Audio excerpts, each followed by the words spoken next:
Hey guys, on this episode of EdTech, we're going to be talking about virtual commencements and all the updates and all the good stuff that has happened because of the coronavirus. All this and more on EdTech. The network for the AV industry. What are you listening to? This is AV. This is AVNation. This is AVNation. This is EdTech, episode 86, COVID updates and virtual commencement. Support for AVNation is brought to you by Extron, industry-leading technology backed by world-class support. This is EdTech, the monthly higher ed tech podcast. As always, I'm joined by Mr. Ernie Bailey. How are you, sir? I'm doing just fine, Bill. Oh, and by the way, we also like the improved wallpaper in Ernie's office. We did not pay him for this one. Also, we're joined by Rob Raspberry. How are you, sir? Great. Always happy to be here. Indeed. And last but certainly not least, Mr. Scott Tyner, who looks to be in the Hogwarts library there. So he's just catching up on his reading. So how are you, Scott? I'm doing well, Bill. And yes, I'm just making sure that I'm well read and able to go into Jeopardy when this is all over. Fair enough. He eventually you want to see if you can actually beat Alex Trebek beforehand. Or at least Jeopardy James. Oh, there we go. So, indeed. So, first and foremost, obviously we're all kind of working through our coronavirus issues and everything. The big one I want to say is now that we're kind of moving into the end of the semesters and everything, guys, the thing I want to get from everybody is how are you guys all handling commencement? Granted, for some of us, it's here, I'll help wrangle the cats. And by that, I mean, students here, you have to actually stay for the procession. And you actually have to stay for the alma mater at the end. If you're like me, I don't have to do either of those. But, how are you guys all handling commencement? For us, we're doing it virtually. I'll go around the room with this. Yeah, we're doing multiple virtual graduations this year as opposed to a single campus-wide one. Each college is kind of doing their own thing. We're starting tomorrow with two. And the way we're going to be doing it is all the students will be safely tucked away at home or somewhere, and they will be hooded by a family member, significant other, friend, whatever, at their house after being introduced by a faculty member on Zoom coming from one of our lecture halls. And then because of the size of the class versus the size of a real Zoom meeting, we're taking the Zoom image plus our feed from the lecture hall and streaming that back out so they can share a live stream with family, friends, whoever wants to watch. See, now that's interesting because for us, we have always tended to use live stream in that for us, when we would have, like, say, the graduate commencement, the auditorium that we would always have it in never really quite it would have the right amount of capacity. So we would just live stream it to the next closest building, and then the family members could all go in.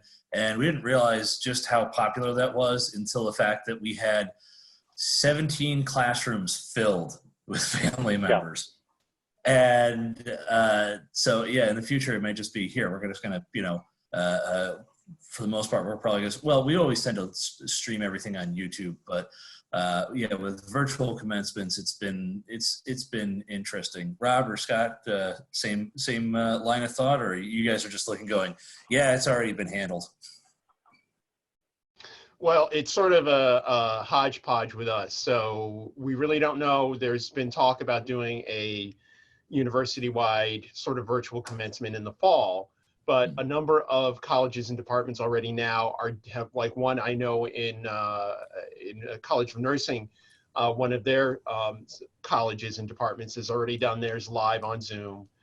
We have requests from some of the bigger colleges to do actually videos, so it's not really per se a live commencement where we're producing a video, having 5 seconds of each student that's graduated put their name up there, and the dean will say their name, and we do a pre-produced video. It's sort of been a mix, And unfortunately, since we're later, our commencements typically run into June. So I'm sure we're going to be getting many last minute calls saying, help us. But at this point, it's just sort of a mix. Yeah. Scott, as I say, you guys just throwing out a VHS tape or what? Yeah, right. We're fortunate, of course, that we're a college, so we don't have separate schools. So we're going to do a virtual graduation on the same date and time that our in-person was scheduled, trying to keep some of the same sight, sounds, traditions in place, and give the students kind of that day that says that they're now a graduate of the college, and then planning to try to do something probably next summer, actually, for this graduating class. But it's well underway. We have great teams that are working on it, so we're pretty confident it's going to go swimmingly. Yeah, for us, we've planned a virtual commencement for both graduate and undergraduate. However, just to kind of give us, once again, this is all still planning and hypothetical.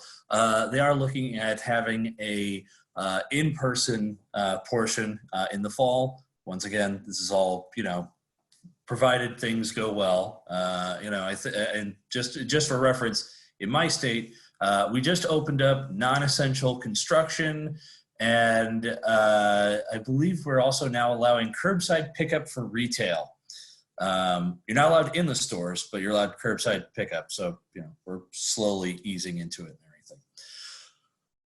So that being said, we're going to take a look at the first article, and that comes to us via Commercial Integrator.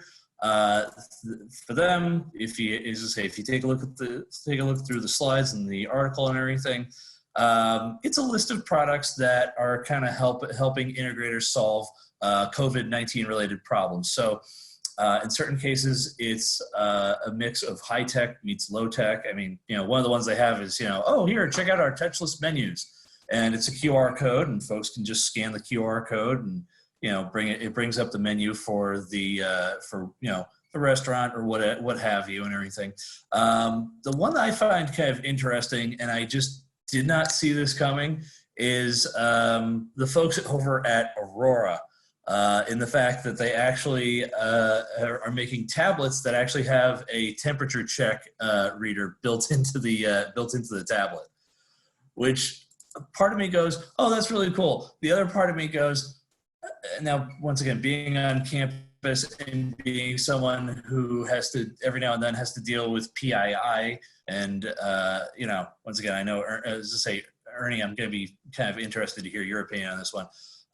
The temperature sensor, yay. The camera that comes with the temperature sensor, not so much. And I almost want to tell the folks, listen, if there's a way where you could actually put like maybe a shutter over the actual lens and then just have like an IR reader or something, most folks will probably be okay with that. But I know this from, multiple times on campus. There are times where we go, oh yeah, sure. Yeah, we can videotape this. Did you get releases? No, we can't do this. So, and on top of that, there are just students who say, yeah, no, I don't want to, I don't like, there are times we've had discussions where we've used an attendance program, and some of our faculty said, yeah, we want to have attendance lists that actually have photos in the sheets and everything. And it literally turned into a number of students said, well, I don't want to have my photo taken, and you can't actually force me. So like, well, we'll just use what's on your student ID. And they're like, no. And it turned into a bit of a hodgepodge. So I just want to hear you guys' thoughts on these for a minute. So, Yeah. I mean, I thought that, the tablet with the camera was interesting.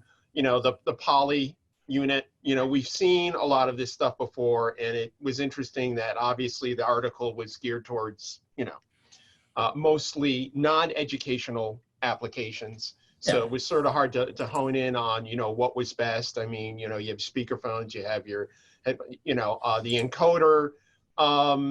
It's good that they're at least putting stuff out there that sort of says, we're taking things sort of out of your hands a little bit and doing that kind of thing. There really wasn't anything that sort of jumped out at me. I mean, the one thing that it did make me think about, and I know you're probably going to hate me for this, is we had the discussion about, the Alexa and the touch panel stuff, the whole thing about the hands-free kind of thing coming into play made me think about that kind of stuff. So it would be nice if, commercial integrator put out something more along those lines as those alternatives during the, this pandemic.